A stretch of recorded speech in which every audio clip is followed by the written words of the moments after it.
In August 2023, Queen Camilla was spotted with visibly shaky hands, drawing concern from the public. It wasn't the first time her health made news. From major operations to broken bones, royal watchers have long speculated about her well-being.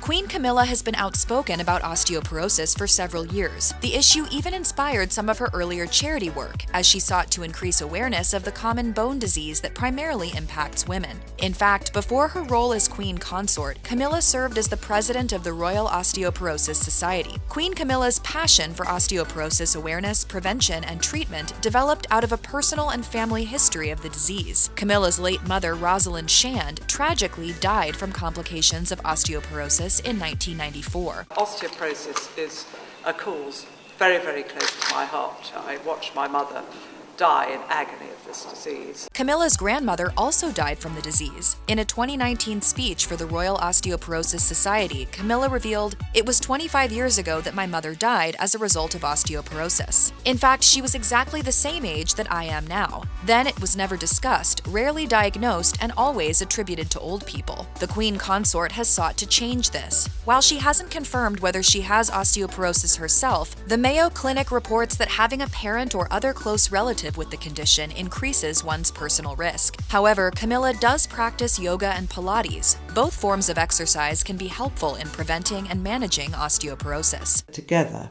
we will be able to bring an end to this silent disease that has brought such misery and pain.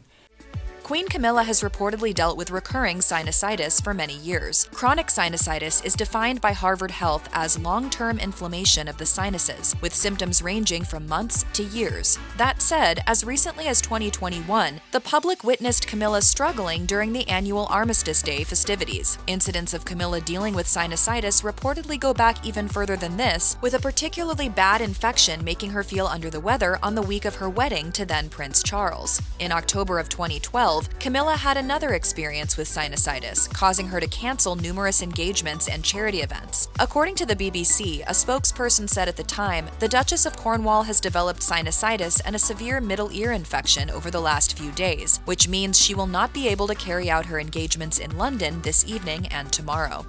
In early 2007, Queen Camilla had a hysterectomy. A spokesperson for the then Duchess said that Camilla was scheduled to finish a tour of the Middle East with her husband at the end of February before preparing for surgery. She was also expected to be hospitalized for a few days before and after the surgery, and the recovery timeline was expected to take 6 weeks. Camilla, who was 59 years old at the time of the procedure, successfully underwent surgery on March 5th. A statement from then Prince Charles read, "The Duchess of Cornwall had her operation this morning and is recovering well." Camilla's spokesperson said the surgery was not due to cancer, though the exact reasons are unclear. A hysterectomy may be ordered for numerous reasons in addition to cancer, including abnormal benign growths or menstrual problems. According to the UK's National Health Service, the procedure is most common in women between the ages of 40 and 50.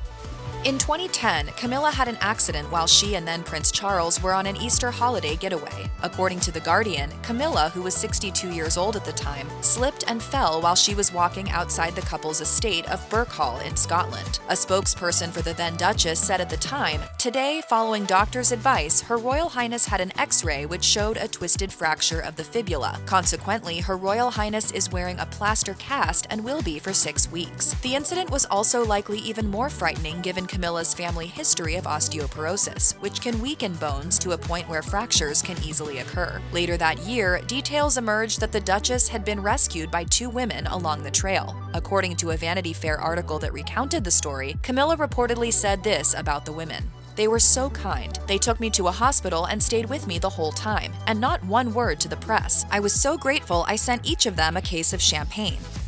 On February 14, 2022, Clarence House, the residence at the time of then Prince Charles and Camilla, announced that the couple tested positive for COVID-19. Charles had tested positive just 4 days before his wife. At the time, there was concern for 95-year-old Queen Elizabeth II, as she had been in direct contact with her eldest son a few days before. While this was Charles' second time testing positive for COVID-19, it was the first time for his wife. The world was entering a 3rd calendar year of the pandemic at the time. Although cases were starting to trend downward, data from the United Kingdom's Office for National Statistics reported that there were still over 2 million people in England who tested positive positive for COVID-19 that week. Unfortunately, Camilla and Charles were among the ones infected. People previously reported that both Camilla and Charles had received their recommended COVID-19 vaccines, with their first shots administered in February 2021 as the vaccine became available. And I hope you continue to have increasing success in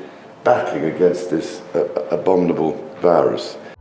When Camilla first tested positive for COVID-19 in early 2022, she reportedly did not experience complications. While she was 74 years old at the time, Camilla was vaccinated and arguably had access to some of the best medical care available. However, as time went on, more information was made available about her condition.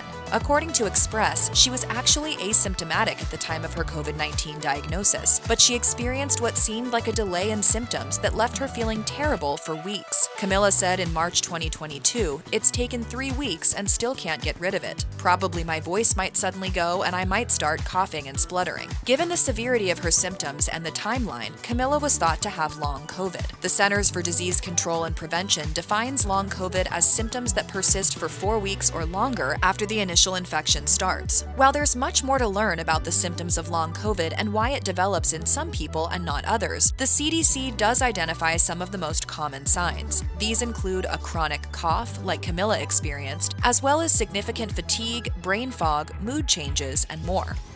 In 2023, Queen Camilla was diagnosed with COVID-19 a second time. Ironically, the announcement of her positive test was announced almost exactly a year after the first time she tested positive for the virus. The first diagnosis was announced on February 14, 2022, and her latest positive test was announced on February 13, 2023. Buckingham Palace said in a statement, "After suffering the symptoms of a cold, Her Majesty the Queen Consort has tested positive for the COVID virus." Camilla had to cancel all of her public work so she could self-isolate. While it was surely disheartening for Camilla to contract COVID-19 a second time within a year, there was some good news. This time, the virus's duration appeared to be much shorter.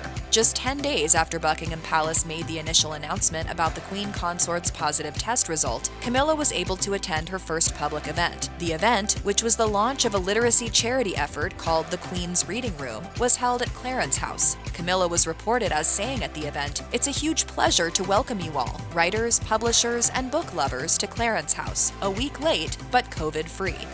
When Queen Elizabeth II died, the royal family entered a state of mourning. May flights of angels sing thee to thy rest.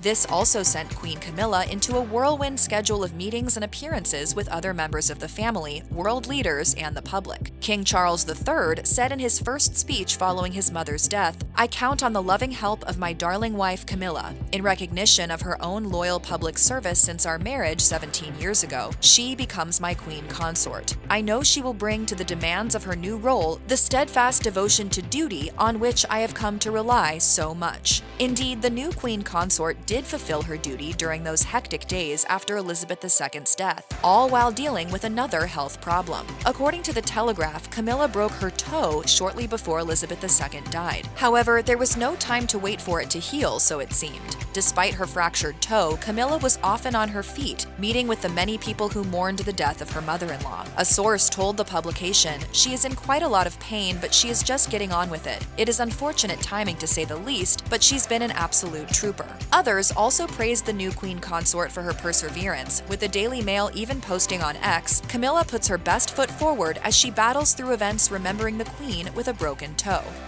Queen Camilla turned 76 in July 2023. Still, she maintains an incredibly full schedule, which includes solo public appearances as well as the duties she shares with her husband. Outside of concerns about the Queen Consort contracting COVID-19 for a second time in 2023, some raised more general concerns about her health. In April 2023, Great Britain News reported that Queen Camilla experienced visibly shaky hands while accompanying King Charles to Kenya, where they had 4 days packed with various engagements. Nutrition and fitness expert Sarah Campus speculated to the outlet, "The impact of Queen Camilla performing such strenuous global tours at her age can put a strain on her physical and mental health. The duties that the Queen needs to carry out so far from home will certainly increase her levels of stress." A year earlier, royal watchers noticed Camilla's hands shaking while giving a speech in recognition of International Women's Day. While these repeated instances have worried some people, Buckingham Buckingham Palace has not reported any serious health issues on her behalf as of January 2024. Overall, Camilla appears to be a healthy septuagenarian with a history of health scares and chronic conditions just like any normal person.